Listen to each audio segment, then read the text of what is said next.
boa tarde. Duas boas-vindas à nossa convidada de hoje da rúbrica O Livro da Minha Vida, da Biblioteca Municipal Afonso Lopes Vieira em Leiria. É um gosto recebê-la aqui, ainda que online. Andreia Marques, qual foi o livro, diante da panóplia de livros que escolheu e que já leu, qual foi o livro que nos trouxe hoje? Olá, boa tarde. Antes de mais, queria dar-vos os parabéns por esta rúbrica, porque vou acompanhando e dá sempre jeito ir conhecendo novos livros e novas perspectivas. Espero que o meu contributo seja pelo menos válido, que deem Com uma certeza. oportunidade a este livro, que muitas vezes é um bocadinho, como dizer, há algum preconceito à volta dele, eu acho. E o que eu resolvi trazer foi a aparição do Virgílio Ferreira. No meu tempo fazia parte do Plano Nacional de Leitura, e eu acabei por lê-lo há muitos anos atrás pela primeira vez e fui relendo ao longo da minha vida, porque há pessoas que têm muita dificuldade em escolher o livro da sua vida e eu por acaso não sou essa pessoa. Leio muitos livros, mas acho que todos eles nos tocam de formas diferentes. E este, talvez por tê-lo lido na minha adolescência, tocou-me especialmente de forma diferente. Falando sobre ele e no porquê disto que eu estou a dizer, vou começar por citar uma coisa que o autor disse numa entrevista da RTP. Aquilo que se vê melhor é aquilo que não se vê. Para vermos bem, temos de fechar os olhos. E eu acho que isto diz tudo sobre o livro, e isto são palavras do próprio Virgílio Ferreira, nesta mesma entrevista. Isto diz tudo sobre o livro, até porque, segundo consta, acaba por ser um livro um bocadinho autobiográfico. É um romance existencialista, que gira aqui muito à volta de perspectivas existencialistas. É também uma viagem, é um livro de viagem, não só do próprio autor por fora, porque ele vai de Coimbra até Évora, mas acima de tudo uma viagem interna, de olhar para dentro. E se não se importassem, eu ia começar por ler aqui só um trechozinho. Claro. Da página 46. Eu vou falando um bocadinho de algumas partes que, de certa forma, me marcaram, porque acho que só lendo é que conseguimos passar um bocadinho isto. Este livro é também feito de várias mortes e começa por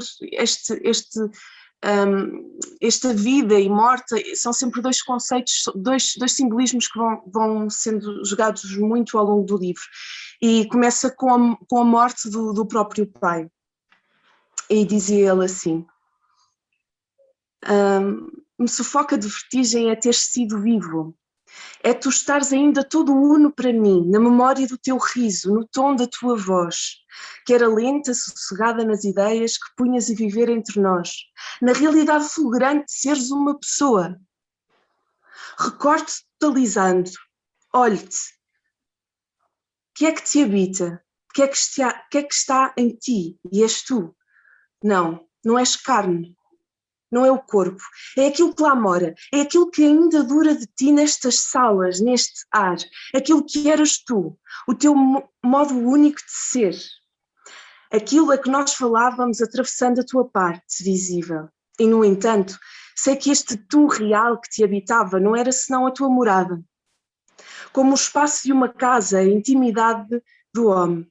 São as paredes que o fazem, derrubada a casa, a intimidade que lá havia, também morre. E esta última parte também me marcou muito, porque diz-nos exatamente isto: apesar das pessoas morrerem, elas não são apenas o corpo, elas são tudo aquilo que fazem, são os gestos, são as palavras que nos dizem, são os livros que nos deixam. É a morte, mas no fundo é a vida também, é aquilo que ficou desta morte.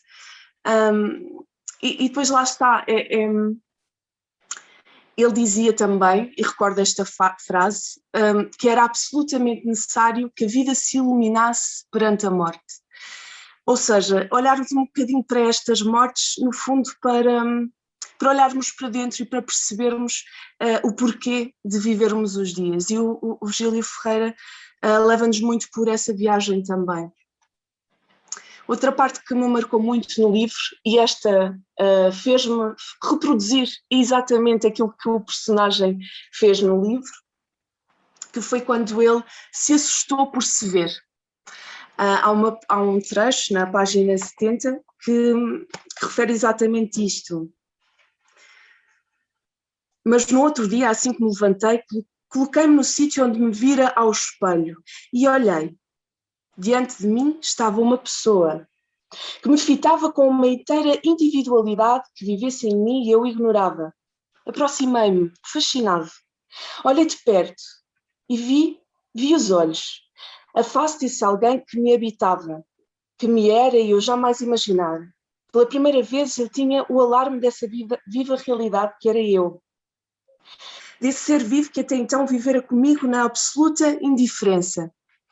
Ora, uma miúda de 15 anos ou 16 ler isto foi, para quem só lia livros de aventuras ou lia romances mais tradicionais, ou ler isto foi uma aparição por si só. Levou-me a mim própria ao espelho, levou-me a mim própria a olhar-me, a ver os meus próprios olhos, a ver a minha própria face e ao mesmo tempo, que são aspectos exteriores, mas ao mesmo tempo levou-me à constatação de um eu interior que é individual e que não existe outro igual a ele, e à valorização da própria vida. E acho que este livro é importante hoje em dia exatamente por causa disto, porque às vezes esquecemos da nossa própria individualidade, às vezes esquecemos que somos habitados por um eu irrepetível, único, e que temos que valorizar, reconhecer. E outra coisa que o Virgílio faz muito ao longo deste livro é pedir para questionar. E ele questiona muito, questiona tudo, questiona Deus, questiona a religião, questiona a própria vida, a morte, como já referi, e também é essa razão que faz este livro tão importante para mim e ensinou-me a valorizar o perguntar, o questionar, esta constante procura de respostas que no fundo fazem a evolução da própria vida. E depois é um livro regado por uma escrita solene e muito intensa, que é quase poesia. Eu sou muito apaixonada por poesia e eu consigo ver este livro tão envolvente como se todo ele fosse uma prosa poética, que nos vai levando página após página a sentir e a pensar. Vou só referir uma outra passagem que também me marcou muito e acho que é muito interessante, que fala de um semeador. Sim, porque o livro é feito de várias histórias numa só história desta personagem principal.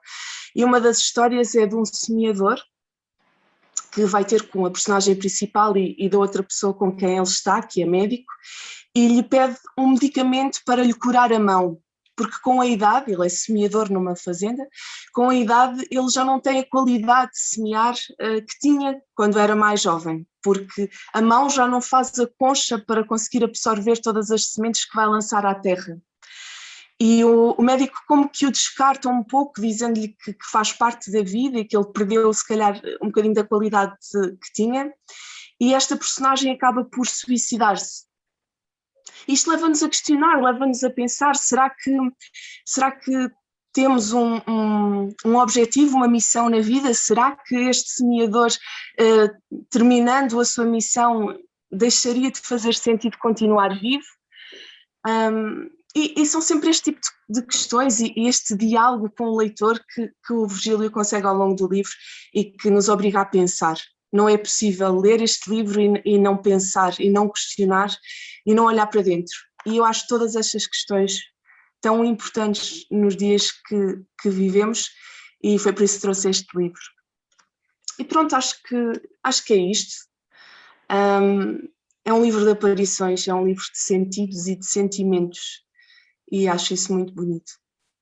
Andreia, agradeço-lhe imenso a sua participação nesta rúbrica. É importante cada um de nós percebermos, porque o mesmo livro toca de maneira diferente cada uma das pessoas, mas até agora temos tido a sorte de as pessoas apresentarem livros diferentes, o que nos enriquece cada vez mais a oferta que também levamos aos outros, porque ao ouvir lá si e aos outros convidados, as pessoas vai fazer com que as pessoas tenham interesse em conhecer os livros que ainda não leram. Mais uma vez agradeço-lhe imenso a sua participação no Livro da Minha Vida da Biblioteca de Leiria e foi um gosto falar consigo. Eu é que agradeço. Muito obrigada.